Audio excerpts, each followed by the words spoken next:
Hi guys, welcome back to the Mina Does Art Stuff YouTube channel. My name is Mina and on this channel we do art stuff.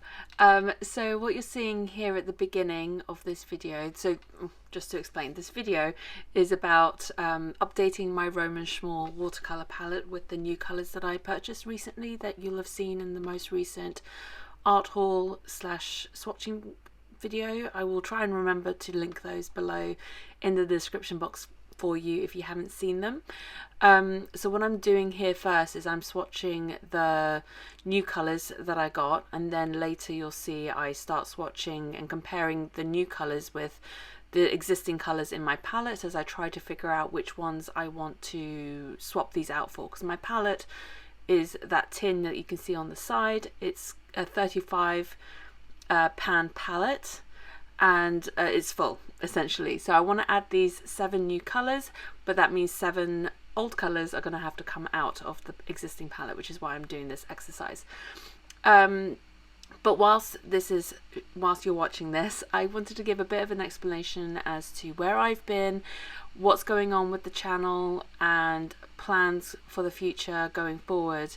So at the moment, as of recording this voiceover, it's been a couple of weeks since I filmed this footage. I'm currently 30 weeks pregnant with my second child. This pregnancy has been far from easy for me. It has been, actually it's been incredibly tough.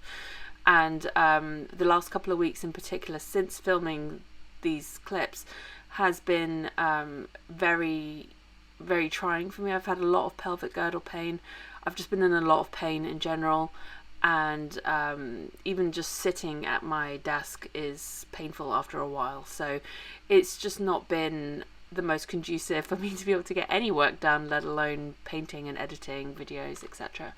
So it's, believe me, it's more frustrating for me than for you. It's incredibly frustrating for me because there's so much I want to get done, so much I want to do before this baby arrives, and I just don't have the energy or the capacity to do anything or to do those things at the moment, a lot of the time. So yeah, obviously incredibly grateful that I can be pregnant, that I can carry a child, but I do not enjoy being pregnant. It does not agree with me or my body. I just have a very hard time with it. So yeah, just kind of wanted to give you guys a bit of a heads up if things are a bit choppy over the next couple of weeks. I do have videos filmed, and I have, like, the footage is there. I just have to find the time to sit down and edit them, do some voiceovers for some of them, etc. So like I said, hopefully I will be able to stick to a once a week upload schedule, which is currently what I'm aiming for. But like I said, I missed last week, for example, and it's just, I ran out of time. I just ran out of time, and it was hard to fit it in around just general life stuff when I'm in so much pain, and I kind of have to prioritize, you know, like feeding my child over editing a video when, like, my energy is so limited, and I have to sort of really prioritize the basic stuff in life over other things. So alright, I feel like that's just been a lot of me complaining and rambling. That was not what I intended this to be. Just more wanted to give you guys a heads up as to where I've been more than anything else. And so if things are a bit patchy over the next few weeks, I really apologise. My aim is to have a bunch of videos filmed and edited and ready to go, so that once the baby's here and I'm planning to take some time off, I will have a stockpile of videos to be able to upload at least once a week whilst I am taking some time off to adjust to being a new mum of 2 children.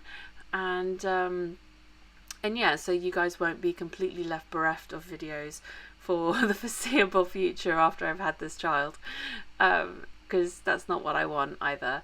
And I know that, you know, taking care of myself and, you know, the baby and stuff is more important than all of this, but at the same time, you know, this is something that I enjoy doing, and I want to make it work. Alright, I'm gonna leave you here now, and yeah, if you enjoy this video, please give it a thumbs up, make sure you subscribe for more, and I will be back with you hopefully next week. Alright, thank you so much, and I'll speak to you soon. I am going to be updating my Roman Szmal watercolour palette with the new colours that I showed in my most recent haul, and showing you which colours I'm taking out and trying to explain the reasons why. I've already done a bit of a comparison swatching between the colours I already have in my palette and the new ones to try and decide which ones are going to come out, which ones will stay, etc, etc. And if I can, I'm going to take the tray out.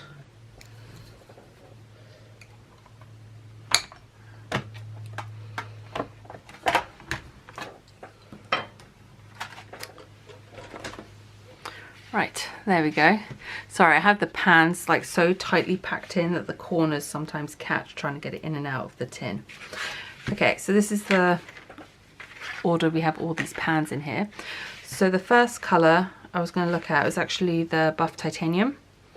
I'm going to rearrange the order a little bit as well. So the comparison I did was with the Aquarius Gray, which is down here. Now I don't really use this colour that much, so this one's going to come out and the Buff Titanium will go in, but I'm actually going to put the Buff Titanium at the top here. So that's that. Then we have the Quinothalone Yellow, which is a really lovely, I'm not a fan of lemon yellows, but this is like the closest to like a lemony colour that I would want in a palette. You can see it here compared to the Benzimidazoline Yellow and Nickel Azo Yellow and the Golden Yellow. So I really like the Nickel Azo Yellow. It's a really lovely transparent yellow. And the Benzimidazoline Yellow is just a really lovely straight out the pan middle yellow. Great colour as well. These two are fairly close together, but I'm more likely to use these colours than I am the Golden Yellow. So the Golden Yellow is out and the Quinothalone Yellow is in. I'll try and pop this out. Okay, so that one's going to come out. These will need to slide down. So the next one, like I said, this is all going to need to be rearranged. So actually let me take everything out, start putting them in the right order. Okay, so next up we had the Venetian Red, which is that one, and I compared it to the Scarlet Lake Cherry Quinacridone Red. Get these out. The Permanent Alizarin Crimson, Pyrrole Rubine, and the Perylene Maroon. There. I have a lot of reds in my palette, clearly. But they're all, like these two, the Scarlet Lake and Cherry Quin Red, I really like, so those are staying. Out of the others, I think I prefer the Permanent Alizarin Crimson, so that one's going to stay.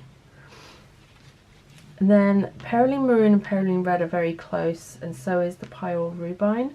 So I kind of feel like only two of these really need to stay. But I do really like the pigment from Pyrrole Rubine PR264. I think it's a slightly richer colour than the Perylene Maroon. So Perylene Red will go in, Pyrrole Rubine will stay, and Perylene Maroon will come out. Yeah, that's what we're going to do for that one.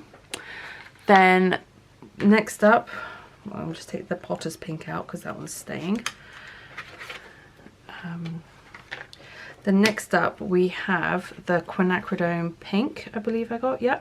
It's PR122. And I mentioned in the swatching video or the haul video, I can't remember which now, that I prefer the PR122 magenta to the PR202 magenta. So Quinacridone Fuchsia is PR202 and PR122. Both are used as a Quinacridone magenta pigment, but I much prefer the brightness and hue of the PR122 compared to the 202. Personal preference. So the Quinacridone Fuchsia is out and the Quinacridone Pink is in. Just make sure those are there. Then we have the purples. Okay, so we have the Manganese Violet, which I really like and it's definitely staying in the palette. We have the Perylene Violet, which I really like as well. We have Mineral Violet, which granulates and separates beautifully, just not in this swatch for some reason. And then we have the, let me try and pronounce this, I think it's pronounced Quinacridone Gray. We have Misty Morning and Shadow Violet. So The Pish Pish Gray is out, partly because I can't pronounce it, and partly because I think out of all the colours here, it's the one I'm least likely to use. So I like the Shadow Violet a little bit more. So for now, that one's going to come out and the rest will stay. There's nothing new for the blues, so those are all staying the same.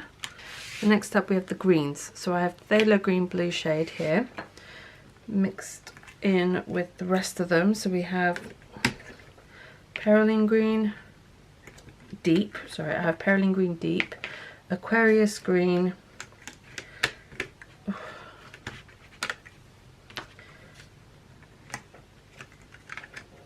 Hooker's Green, and Olive Green Light and Deep Green Gold. So the Phthalo Green is going to stay, Perylene Green Deep will stay, Aquarius Green and Hooker's Green will stay. It was really between the Olive Green Light and the Deep Green Gold down here. And the Olive Green Light is made of 4 pigments, whereas the Deep Green Gold is just 1. And they're fairly similar hues, and I feel like I could easily mix this colour by adding this to one of my other greens to make a more olivey colour. So the Olive Green Light is out. I do really like this colour and I love this shade. I just feel like in this particular selection of greens, it's just one green too many almost.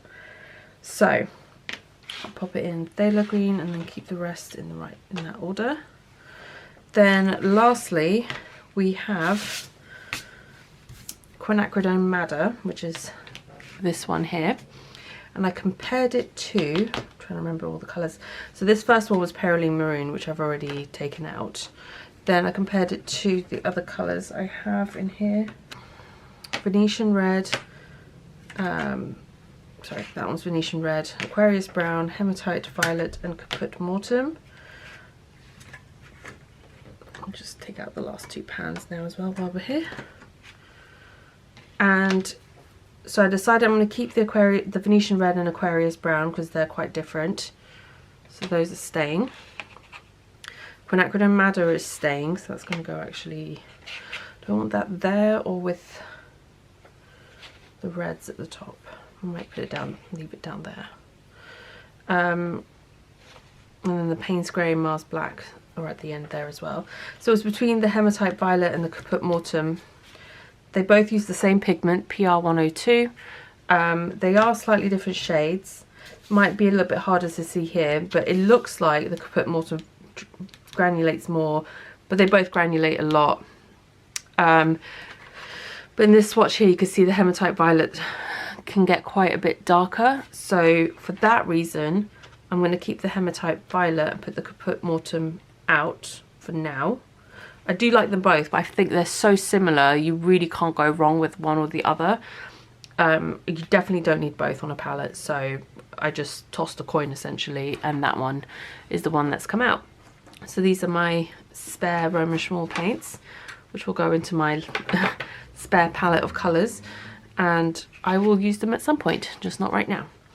So I'm just going to pull these prongs back in, and we'll get the paints back into the tray, and then I'll swatch them all out in their new order. I'll make a new swatch card and everything a bit later, but for now I want to do some larger swatches so you guys can really see the colours. And yeah,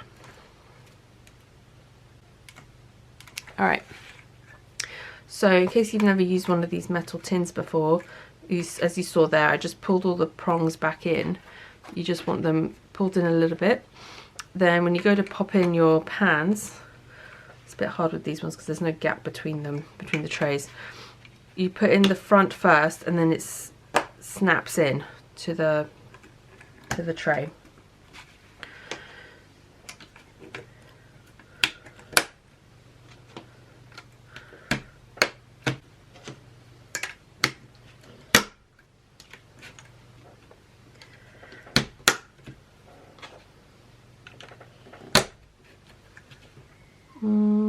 I might actually put the Quinacridone Mada up here next to the Quinacridone Burnt Sienna, or the Burnt Sienna Quinacridone is what they call it.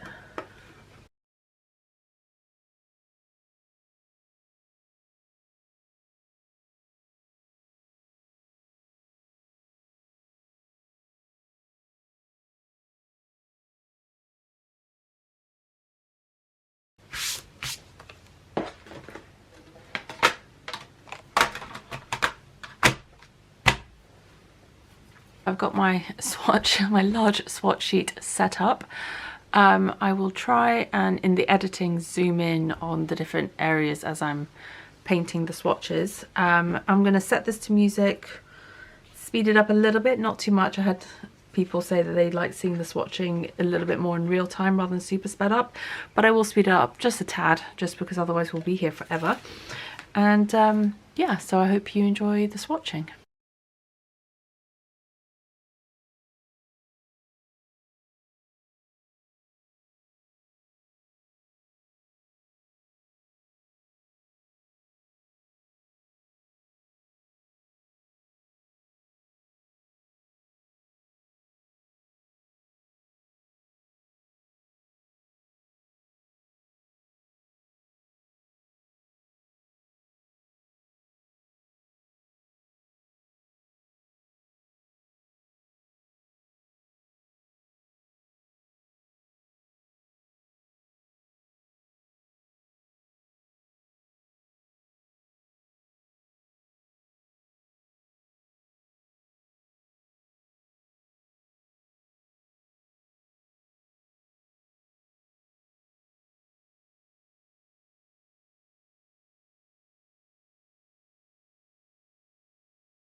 Now the swatches are pretty much dry. There's a couple that are still a bit wet, but I wanted to give you a look at how they turned out. So some of them I probably could have done with a bit more of a watered out wash just to get a bit more of the granulation or the colour separation to show up, but it's showed up mostly in all the colours where I expected it to happen. I swatched this on 100% cotton Saunders Waterford, I think it's cold press or rough paper. And yeah, so we'll just look through really quickly and I'll point out the ones that are granulating or colour separating as we go around. So Potter's Pink is a granulating one and that shows up quite nicely. Then the Manganese Violet is granulating. The mineral violet is granulating / colour separating, so you can see there where I added some extra water to kind of really encourage that separation. Same with the shadow violet and misty morning, they both separate, but a lot more. I feel like misty morning is a lot more subtle than shadow violet in terms of the colour separations. And then Aquarius green has some PB29 ultramarine blue granulation showing through there. Cobalt teal is a granulating colour, it's just because it's quite a light valued colour, it's not showing up particularly well on this paper. The cobalt turquoise is also granulating, which you can see. The ocean blue is a subtly colour separating one. You can kind of see little hints of green in that wash there, which is quite nice. The cobalt blue deep granulates a lot. And then there we go, got the rest here. Venetian red. This Venetian red by Roman Szmal isn't a super granulating colour, it's fairly smooth. The Aquarius brown is very granulating, it's just not shown up super granulating here, but it is a very granulating colour. The hematite violet has shown up some of its granulation quite nicely. Payne's grey, and again the Mars black is a fairly heavy granulating colour. For some reason the Mars black and the Aquarius brown on this particular paper have not shown up super well. Like I said, I probably could have done a better wash for these ones just to show up that granulation a lot more, but otherwise I'm very happy with my slightly more balanced selection of colours. It's still very heavy on like the reds and yellows, but that's fine. I do like them all, and I look forward to using this palette a lot more going forward.